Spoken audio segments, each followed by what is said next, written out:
Welcome back to another episode of the Outsider Sports Baseball Podcast. Corey, Jason, Dylan, Mel, John Pauline, Ben Mandel, ready to talk some baseball with you. Got to start it off, as always, talking about the Mets and Juan Soto because he just can't stay out of the headlines. He's been dominating everything since really the beginning of last year when he came to New York. Now, I don't know if you guys saw what he said, and I'll read his quote. Soto said, because I want to start it off hot here, I had the best hitter in baseball, Judge, hitting behind me. I was getting attacked and more pitches in the strike zone, less intentional walks and things like that. I was pitched differently last year. Now, the Mets are 11-5, which is great. Soto's underperformed.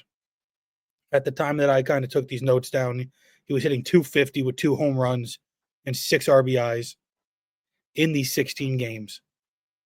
Sounds like Soto might kind of be regretting this move to Queens, don't you think? No? No, because his pocket is so fat with Steve Cohen's money that it just doesn't matter. Like, you guys can sit there. It's been not even a month into the regular season. 15 or 16 games, you said there, Corey. 11-5. They're now 11-6. They're losing Tuesday's game. But, the Mets are a good baseball team with a very good deep lineup. Soto has protection in the lineup. It has been proven with Pete Alonso hitting well. Lindor in front of him is someone who historically kind of turns it up as the season goes on. So I only expect him to get better. And look, if this is as bad as we're going to see from Juan Soto, I'm more than okay with that. 256 RBIs across 15 games. Yeah, obviously that's not $765 million worth of stats, but still not bad if that's your floor. And look, this is Soto's floor. The Mets are fine. Soto's fine. And you know what? Yes, Juan Soto, you are going to be pitched to differently when you are getting paid $765 million. It is the richest contract ever given out. You will be pitched differently.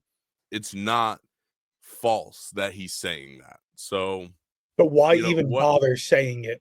I think it was just a case of being too honest when somebody asked him a question. He just gave the honest answer. He is seeing different pitches this year because Aaron Judge isn't behind him. Aaron Judge is a generational talent. Like, that's what's going to happen.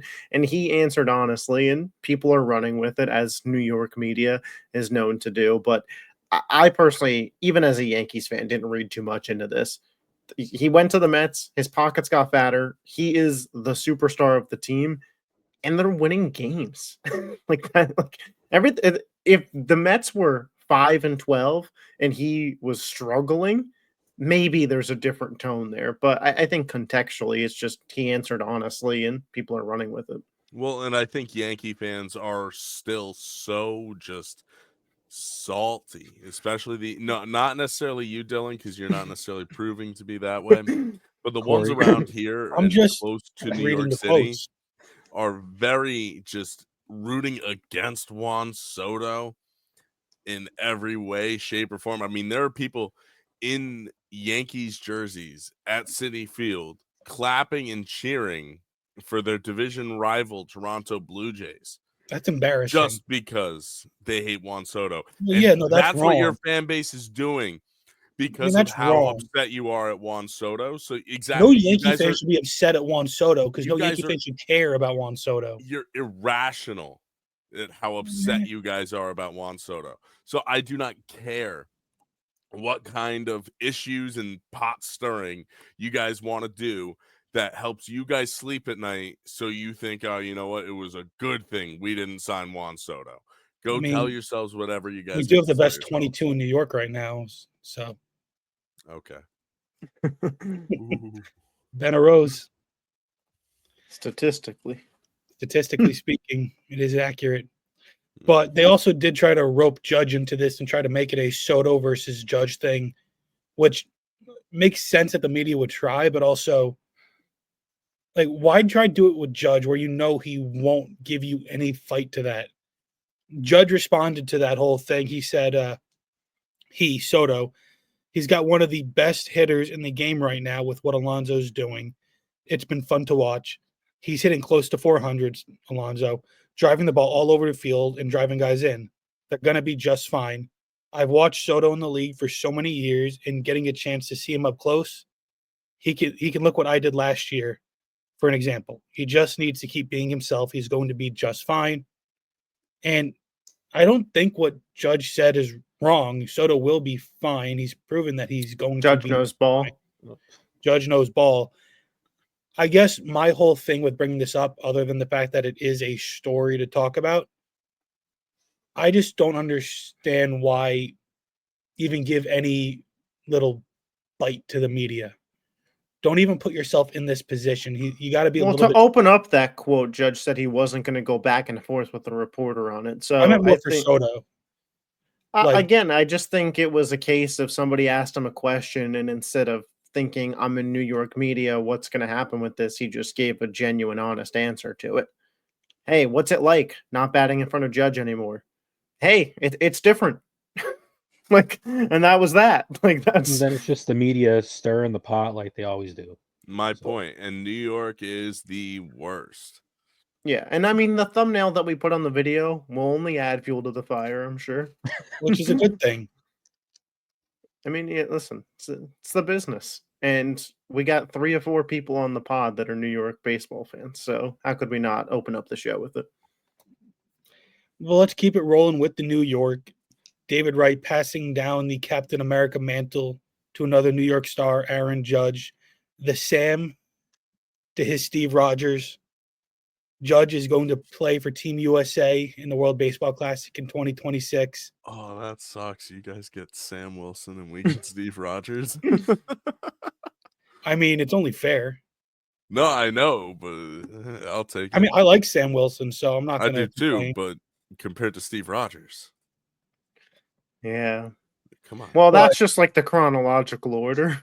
That No, too. exactly. But But, you know, the title of Captain America stays in New York. The real Steve Rogers, also a New Yorker, so it all just makes sense. But Judge is on the WBC team. But the first thing I want to discuss is he said he didn't even bring it up to the Yankees before agreeing to join. Now, we've seen, obviously, Edwin Diaz, the last WBC, injure himself.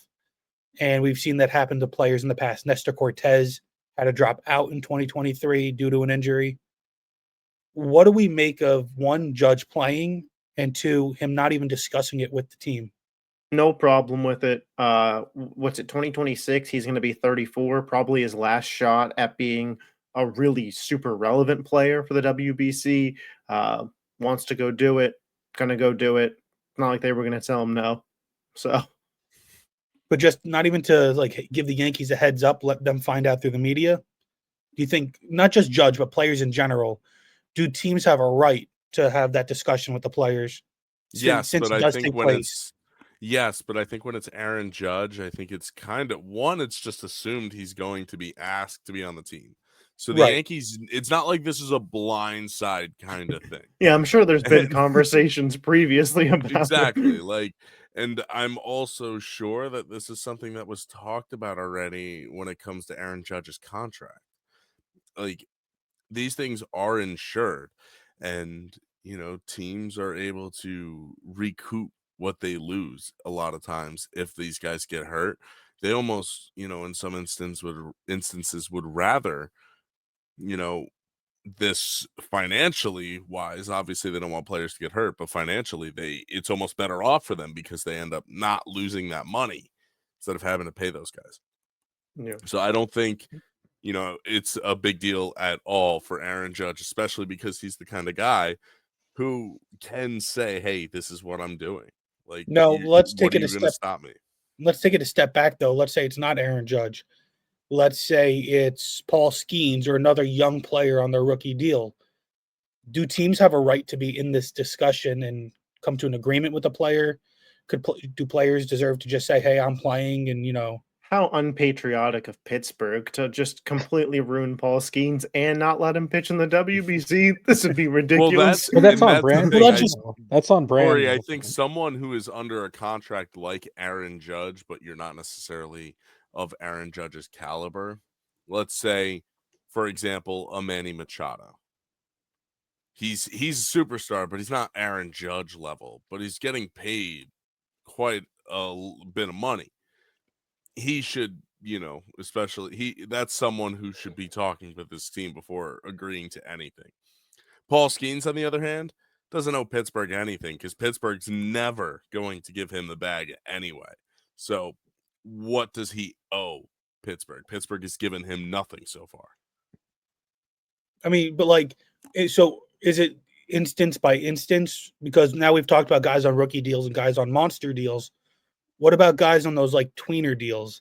Look at like a Seth Lugo who's on a 3-year deal with the Royals. Well, you look at Seth Lugo, I think in a lot of instances, I feel like he would only hurt himself as opposed to, anything else. So like he's another one where he shouldn't need permission. I think if anything, the team will just be like, look, hey, you're good to go. I think the Like, they're best not thing gonna in this care. scenario is to not ask ourselves what our country could do for us, but what we could do for our country as baseball players. Yeah, I think that's pretty pointed. And with that, what players do you guys want to see on Team USA to do something for our country? No one from the Phillies. I got a list. I got guys that I want to Whoa, see. John's there saying no one from the Phillies. Yo, last time where the Declaration of Independence was signed. That's fine. They're there. Yeah, no. We need Bryce Harper out there. I need to see. And Zach Wheeler needs to be in the rotation. Last time Phillies players played in the WBC. Look at this. Like, Look at this guy. Look at this guy. Look at this. He's not asking what he could do for his country. He's asking his players to just sit out. Ron wants to let the enemies win. We don't need Phillies players in there, and like to No, I want Castellanos in there. No. That'd probably be the only one. We want to win. We want to win. Fans don't deserve Castellanos. They don't. We want America to win. I think Castellanos is a great bench guy to just come off the bench whenever a natural disaster occurs. For the vibes. I also want to see Bobby Witt. I also want to see Corey Seager. Tarek Skubal. Skeens. Skeens will for sure be a guy by that point, especially too. 2 more years from now. Mason Miller could be a closer potentially. Yeah. Pete Alonso did it last time too, right? He was on Team USA. I would like to see him back. He's always a fun guy to have around there. Yeah, I think the Polar Bear's always a great vibes guy. But then you have guys that have, eligibility for multiple teams. Like Vinny Pasquantino is a guy that can play for Team USA, Team Italy, or Team Canada. Yeah, I remember Ike Davis used to have USA or Israel. Right. Like Joel Embiid played for Team USA in the Olympics just to win something. Yeah, because he wasn't going to win with France. Yeah, and he wasn't going to win with the Sixers. Like Austin Wells, I believe, has eligibility for Team DR. I always forget that. He would be funny to see on that team. Yeah, who was it? Him and Soto could be teammates again. That'd be pretty funny. Juan Soto will say, I missed having a great hitter like Austin Wells behind me. Throw Manny Machado on there too. But so what other players would you guys really want to see? Maybe not even on Team USA, but just in the World Baseball Classic that you don't really think played last time. Like obviously Ohtani, Trout's already going to play. So you have Team Japan who's going to be stacked with Yamamoto, Sasaki, Ohtani, and Murakami. I mean, that didn't play last time. I mean, I think we all obviously want to see Skeens. I'd love to see a Skeens Ohtani at bat in the WBC. I'd love to see Soto out there. Now, how do we feel about using a lot of prospects and like college age guys like the Royals prospect Jag Caglianone, who's kind of making that Skeens like rocket through a system. I mean, I think the guys on the pros should get the first nod, but similar to Team USA basketball, Cooper Flag was out there this past Olympics. He didn't obviously make the final roster, but he was out there in training camp, so it doesn't hurt to have competition out there that's going to push you. Plus, if you're the future of USA baseball, why not have someone around the team that, if that roster spot's not really going to be used, you have a veteran guy who'd rather spend spring training with his club. Why not give a young kid a shot there? Yeah, I'd like to see them kind of balance the roster with some older veterans and some, newer blood, just to give them that taste of a world scene, because you have the Olympics coming in 2028, out in California. Dodger Stadium's playing host to the baseball part of the Olympics. Some of these guys, like, I don't know if an Aaron Judge will be able to play in the 2028 Olympics. He'll be much older. Probably could DH. He'll be a DH. But a lot of these guys now, because 2 years, 2026 to 2028, is a long time in baseball years. So a lot of these young, what was that? Ask Michael Conforto. Yeah, Dodger legend.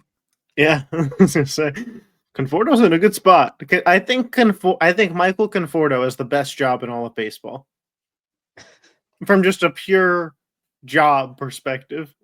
He's like the what does he Alex have to Moran do of baseball. I was thinking the same thing. Best team, backup, millions of dollars. Probably wins another ring. Probably gets a ring out of it. I was gonna say another ring. I meant a ring.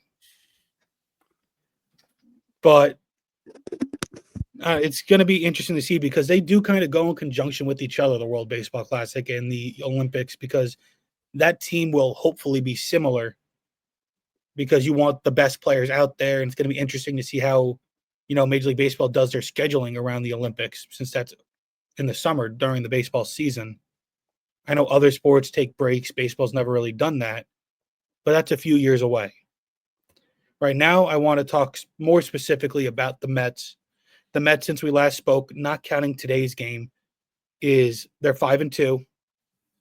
They went 2-1 versus Miami, 2-1 versus the A's, and they were 1-0 versus Minnesota at the time of me writing this down. Now, the Mets are playing well. It just doesn't seem like they're firing on all cylinders yet. Like, Vientos really hasn't done anything. He's been really cold. You're still waiting on Alvarez to get back.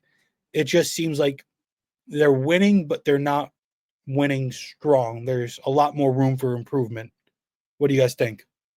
Well, I think the big thing with the Mets right now is to look at the pitching, right? The pitching is giving them so much more than what you could have asked. I think that's the main reason for their success right now. And again, that's a good sign, because the pitching isn't the strength of this team. The pitching is able to step up and do this and help out when the offense is still figuring things out. That only puts you in better position, as a team. And what did I say before the season started? Stearns knows how to build a pitching staff without spending money. Yeah, you know what? He dropped some money on Manaea, but it's not a super long contract.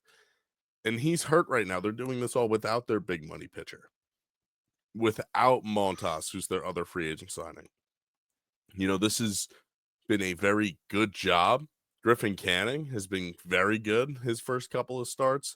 Peterson continues to do well. Didn't have a great outing his last time out, but able to gut his way. Even today in the loss, McGill gave up 4 runs, guts his way through 5 innings. Like, these guys are going out there.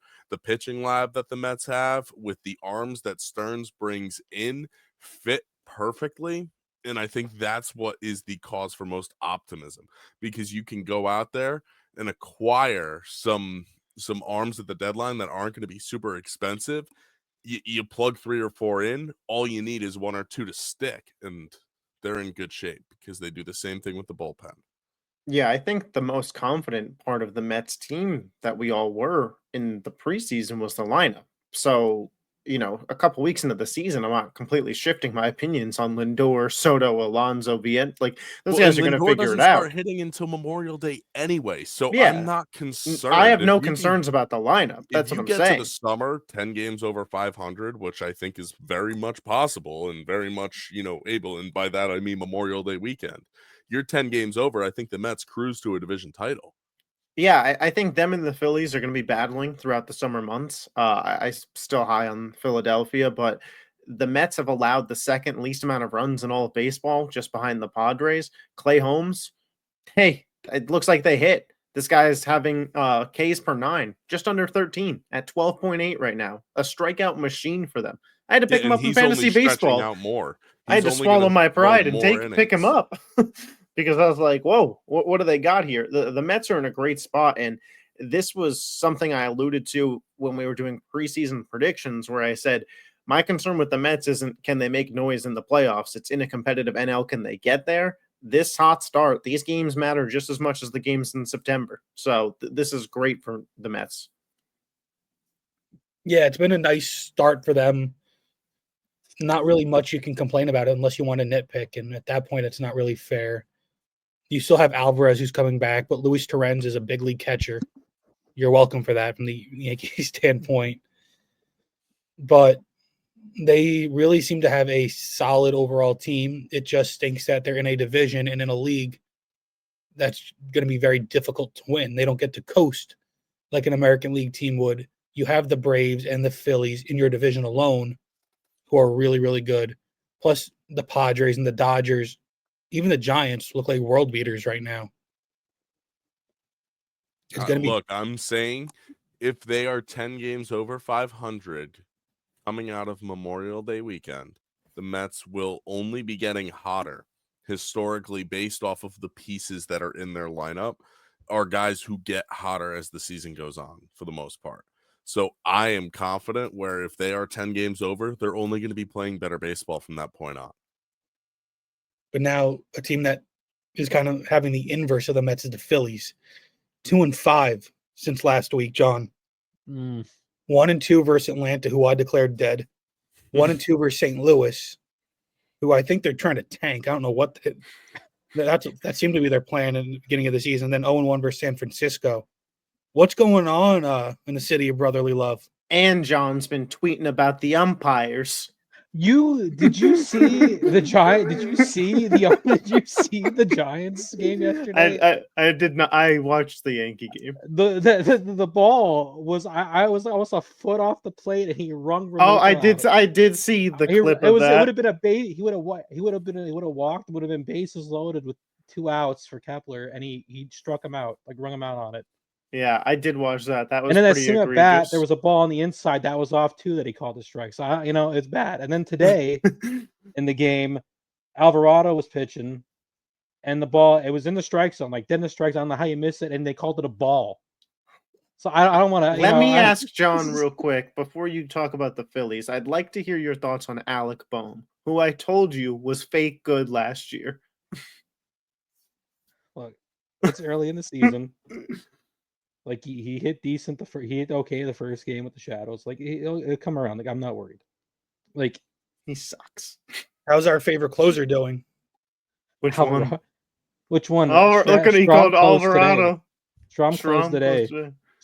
Alvarado didn't close today. He was the setup Romano's guy. just I was going to say they haven't had a ton of opportunities. There's no. It's Romano with his 9 ERA doesn't get to go back out there. I don't want to talk about him, but the Phillies, they're struggling with the starting pitch, and you have Wheeler struggling, which is kind of worrisome, but it's still early in the season. Well, if you're looking to dump him, if you're worried about him, we can. Yeah, I don't think so. No. Yeah, I'm sure the Mets pitching lab could get him right. They'll take him. Yeah, you had your shot with him after they don't want him the first time. No, but I was like that, and then don't mistake Brody Van Wagenen saying that Wheeler wasn't worth the price tag, that as we didn't want him. Wheeler, the prize of the Carlos Beltran trade. When does Aaron Nola? It is a Zach Wheeler. See, Aaron Nola's the one. When does Aaron Nola get his first win on the season with his 5.5 ERA and 0-3 record? That's who I'm worried about because it seems like I think like the past couple years seems like he's been taking like steps back and just like it seems like he's just been getting worse and worse. Yeah. Like I don't know, like I think they said something last year like he had some kind of I want to say back problem. I don't know, but I mean you hear that a lot with players where they have like an off season, then later on in the off season comes out, oh, they were dealing with like an injury the whole season, but didn't disclose it for some reason, Yeah. or they just kept playing Luzardo's through it. looking like the steal of a signing, though. Yeah, he's looking like he's probably going to be. I mean, if Wheeler doesn't like get his act together, I mean Luzardo might end up being like the ace.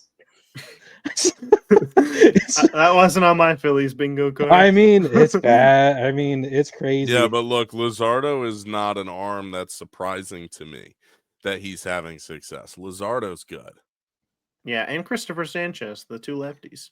Yeah. I mean, the Phillies are only one game back of the Mets for the division lead. So the Phillies still have, a shot here. It's not I mean, like they're gonna win it's not like games. they're Atlanta at 5-12, languishing in the basement. And Atlanta's gonna win games too and come back too. They just had a really lousy start. Like they're a good team. They're just playing like way under like expectations of where they actually can play. Now, are either of you NL East guys a little nervous about the 8-8 Marlins making a run at it? No. No, because Only like be if they're nervous about the gonna Marlins trade if away they their make the whole team. playoffs. They're gonna trade away their whole team at the trade deadline anyway. Any good players they have are gonna be gone at the trade deadline. Sandy to the Yanks. Probably for a bag of chips. Speak it into existence. But now Dylan, our Yankees are 3-3, 4-3 if you want to count today's Game 2 win over the Royals. They went 1-1 versus Detroit, a really bad series. 1-2 versus San Fran, another really bad series. And now they're 1-0, now 2-0 versus the Royals. It seems to me that the weather is playing a big role in this because when the weather's nice, they're winning. But in poor weather, they don't seem like they have a shot, whether it's cold or rainy. I've heard October in New York gets up pretty high, so I'm sure that won't be an issue in the future. That's what I'm saying. It just seems like when the weather is, nice out there, the bats are working, the pitching's fine. Like Cookie Carrasco, Game 1 versus the Royals looked great. The fact that So we're you're saying talking the about Yankees are a Porsche. the fact that we're talking about in good weather. The fact we're talking about Cookie Carrasco, that's the problem with the Yankees. Listen, the Yankees, they have scored the second most runs in all of baseball. The offense, the lineup, it's there. You hate to lose a player like Soto, but this is kind of what we talked about. The lineup was going to be deeper. Goldschmidt's having an MVP level open to the season. Jazz Chisholm, if he gets the batting average just up a little bit, he's going to be in a really good spot because he's absolutely mashing the ball when he does hit it. He's already almost at a 1 WAR, and he's batting like 167. Max Fried looks like he is the ace of the rotation. The problem is, outside of Max Fried, good luck. Flip a coin, inning to inning with these guys. Rodon, one little thing goes wrong, and he's completely off of his game. Will Warren has some good stuff, but he's pretty susceptible to giving up big innings. Schmidt's coming back. Luis Gil will be back, but at the end of the day, I'm just going to kind of be in the same spot where I've been with the Yankees. The lineup is good enough to push this team into a playoff berth, but the pitching isn't good enough for me to believe that they could win a World Series. Maybe in the AL, the lineup can get hot at the right time and they can make it to one, but I don't think they'd stand a chance against any team that comes out the NL right now. Well, the Yankees are 10-7. That's the same record as the Phillies. Yeah. The Yankees right now have the best record in the American League, and the Phillies are on the outside looking into the wild card race. Yeah, that's my point. And, it's classic Yankees fan. We have the best record in the AL and are winning the division, and I'm complaining about the team. But the team's not in a spot where it can compete. It's just the AL is not in a spot where it can compete, truthfully. There's not a single team in the AL that I would look at right now and be like, that team can win a World Series. You talk about the Yankees. You talk about the Yankees. They have the best run differential in the AL too at +23. But who's next? The Rangers? Their run differential is -15, and they're winning their division. Detroit, do you actually believe in them to compete in a World Series? Like, Scooble can only pitch so many days. It's mad bum. So, the Yankees are fine for AL standards, but they're not fine for what they were last year. The team is worse because the pitching is substantially worse. Like the offense is fine. I'm not really too worried about the offense. They don't need to add a single bat. If this lineup went into a playoff series, I'd feel confident in it. You have 4 outfielders who are performing very well. And Dominguez had to be taken out today because his contacts fell out. Not because they take him out in late game situations all the time. Yeah. This time it had to have been his contacts when he was 3 for 3 with 3 RBIs. Yeah, I mean, and his defense has been pretty solid. Yeah, I mean, Grisham's been playing season. well. Frank Grisham, like the Yankees, they have plenty of good stories. Grisham, Dominguez has started playing well. Volpe's been playing decent. Ben Rice is one of the big surprises of the season. Goldschmidt's batting, 370? Something like that. He's absolutely crushing. So the lineup's good, but I'll keep saying it every single week until it happens. They need to go get an arm or two. And Clark Schmidt will be back. And even with Schmidt and Heel back, I still think they need another arm. Well, yeah, because you can't have Carrasco or Will Warren really in your rotation if you want to be a legitimate playoff team. That can't be. Yeah, I mean, you're just basically punting a playoff game. Would you have felt more comfortable if Garrett Cole was there? Would you say like they don't need to do anything? Like, would you be like? Would you say they were like perfect? Would you feel more comfortable if Zach Wheeler was pitching at his best? True. No, but I'm saying, like, do you think the Yankees need to get anyone else if Garrett Cole? I think if Garrett Cole's pitching, it puts everybody in a better spot. Max Fried is then your 2 instead of your 1. Carlos Rodon is your 3. You can wait out Heel and Schmidt and see where things go. I think no matter what at this point at the deadline, you have to go and make a push for an arm. There's going to be guys available. There's going to be a Sandy Alcantara. There's going to be, this team that thought that they were going to be competing isn't competing anymore, and they're willing to get off of a guy. If Toronto fell off, I could easily see Gausman being moved at the deadline.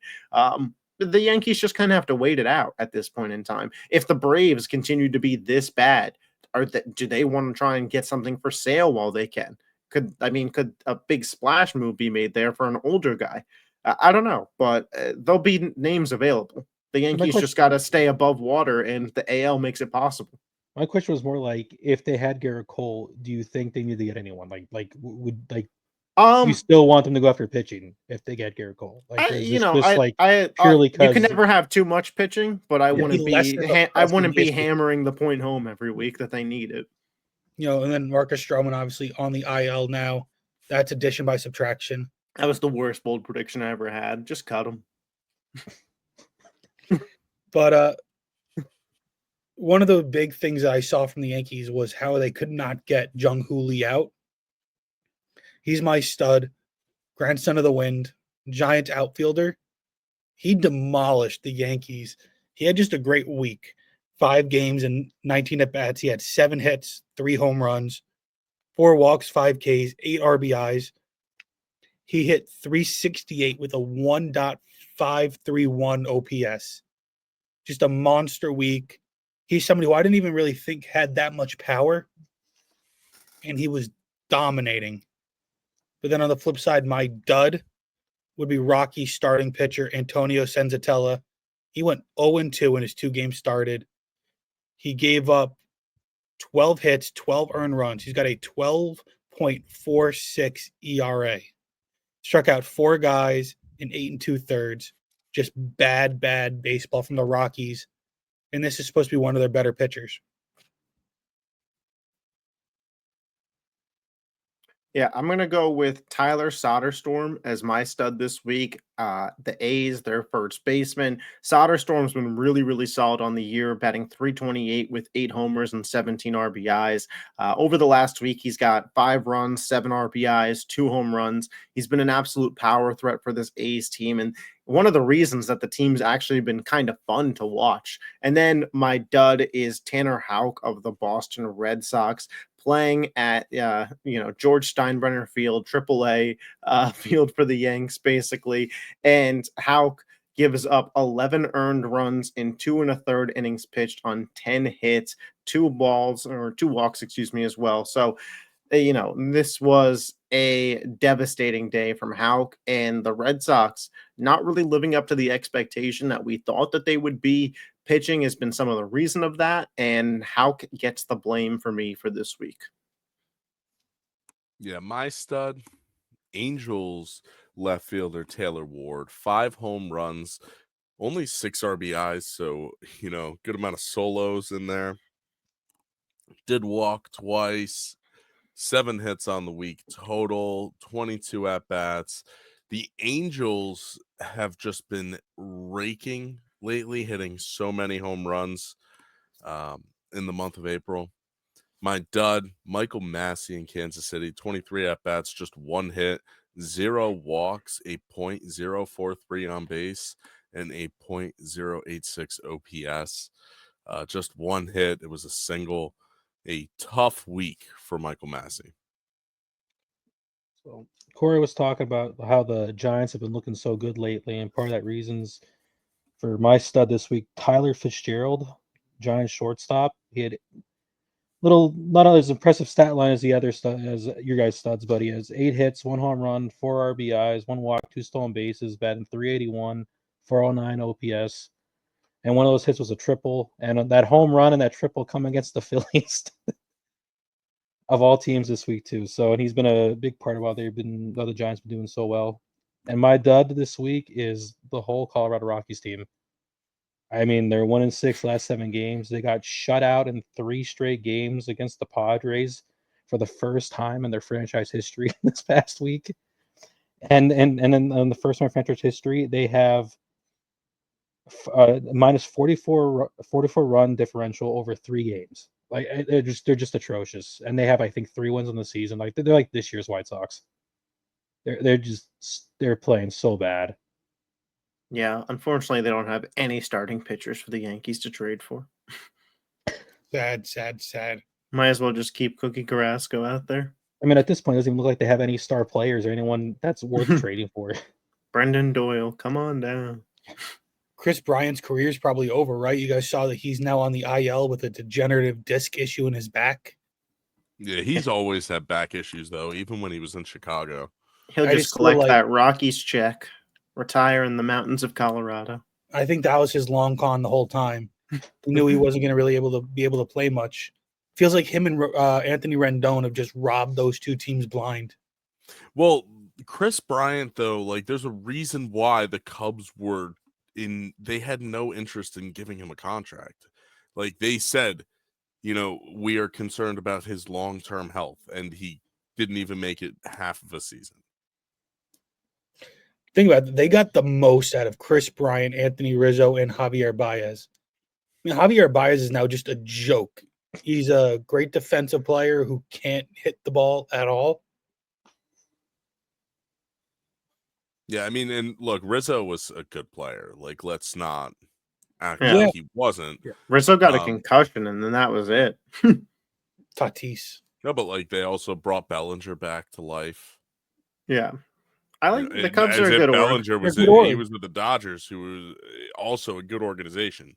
So if they weren't able to make it work, but the Cubs were, so like, hey, especially with the Cubs looking good right now.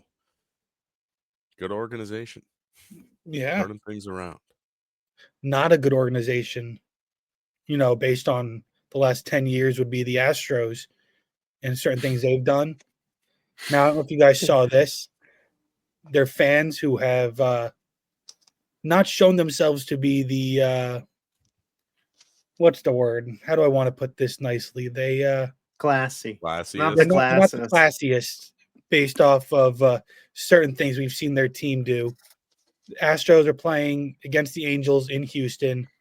Foul ball up the right field line. Trout trying to go to catch it. He kind of gets there, and a fan rips the ball out of his glove. Similar to what we saw happen in the World Series versus the Yankees and Mookie Betts in right field. Now, this one had a happier ending where the fans didn't get kicked out of the stadium and ridiculed. Instead, they got to meet Mike Trout. They got to meet Mike Trout and apologize. Now, I get that the initial reaction was from the Yankees guys, we're just making a play, and these guys were very apologetic, especially because they had a kid with them. But the energy wasn't kept the same between the two. Well, and the fact that it's not reviewable for fan interference because they didn't call it on that play with Trout, I think stage maybe played a role in reception.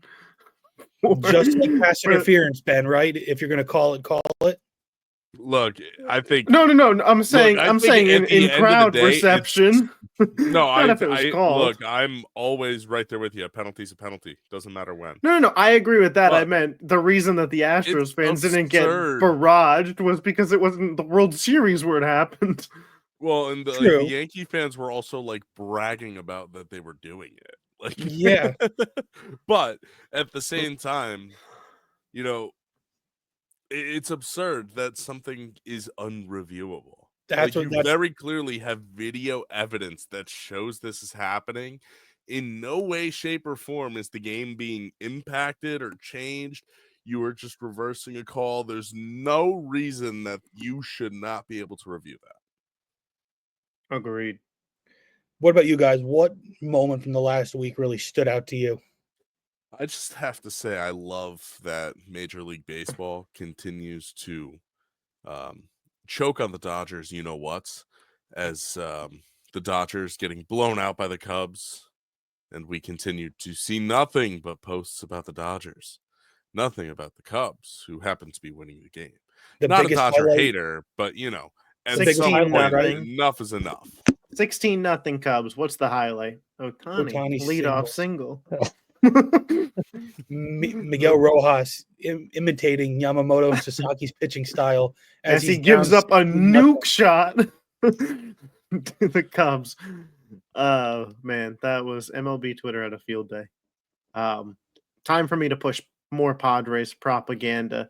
Remember when I was the lone wolf who sat up on this podcast saying, I think the Padres are going to be good. Well, not only are they good, they're the best team in baseball right now at 14-3. So the moment of the week for me, Tatis and Luis Arias go back-to-back homers. Tatis is playing at an MVP level. Luis Arias on my fantasy baseball team. It just couldn't be any more magical for my Padres. This must have been how John felt watching the Orioles 2 years ago. The Padres, it's like a second team to root for, and it's so easy because they never play the Yankees, and they're in a division with the Dodgers. So it's easy to root for them to be good because that means the Dodgers are being bad. Former future Yankee Luis Arias. They're a fun team. I think the Diamondbacks are another one in that division. They're just fun because you want to see these guys beat up on the Dodgers. Well, Corbin Carroll's just been unbelievable. Yeah, him too. I mean, that's where my memorable moment this past week is the Diamondbacks coming back and beating the Brewers in the ninth inning. They come into the ninth inning down by 4 runs. They rally back, score 5 runs in 1 inning. You know, started with I think a walk by Morano. Thomas tripled, scored a run. Then Hampson walked, and then Carroll doubled, scored 2 runs, and then McCarthy single scored another run, and then I think it was a sac fly, scored another run to win the game. I mean, nothing fancy with home runs, but worked good at bats, got on base, moved the runners up, scored. I mean, that's what you just like to see in baseball. You just like to see it. And it's also fun watching a team blow a 4-run lead in 1 inning and lose when it's not your team. Yeah. Fair. That's just... Now, what series do you guys want to highlight this week? What stands out to you? Battle of the Belt, baby. You've got the Orioles and Nationals. For the Orioles' sake, it's go time. Pick it up. They're in not necessarily the same spot as the Braves, but they're getting there. Start hitting some home runs, get the ball out of the yard, and win some games. They're in a division where the Yankees aren't running away with things just yet. They're still okay, but they do have to start winning at some point. Yeah, for me, just like any good MLB, Sheil, I'm gonna say the Dodgers series versus the Texas Rangers. I am excited to see Corey Seager versus former team. I think that's always a fun battle. The Rangers, we talked about them earlier when we were kind of discussing the Yankees and the AL, but they are leading the AL West right now at 10-7, but they have a minus 15 run differential. I think a series with the Dodgers is always a good thermometer on how good is your team actually. Are they able to compete? Has it been unlucky, or has it been lucky to be 10-7? It's a real test for the Rangers, and the Dodgers, who are in third in their division right now, could really use some wins. So it kind of feels must win as much as must win could be in April for both of these teams. My quickly how that I'm going to go with another Orioles series too. I'm doing the Reds Orioles. Like Ben said, like this is like the Orioles need to start doing something. I mean, they're last place in the AL East. You know, they got to start winning games, and this is a chance for the Reds to, you know, maybe get in first in the NL Central. I mean, they're only a game behind Chicago, and I mean, so, and like you said, those NL divisions, like they're almost first places. Like seems like anyone can win them. So it's gonna be like, you know, a big game changer here because if the Orioles lose this and they do bad, and you know, was it the Red Sox Orioles series? Like, I The mean, Nationals, the yeah, battle of the belt, you Nationals, missed it. Orioles, yeah. Jeez, So it's for like, Maryland. I mean, if the Orioles lose both those series, I mean, they're bad shape, really bad shape. For me, I'm going Arizona, Chicago.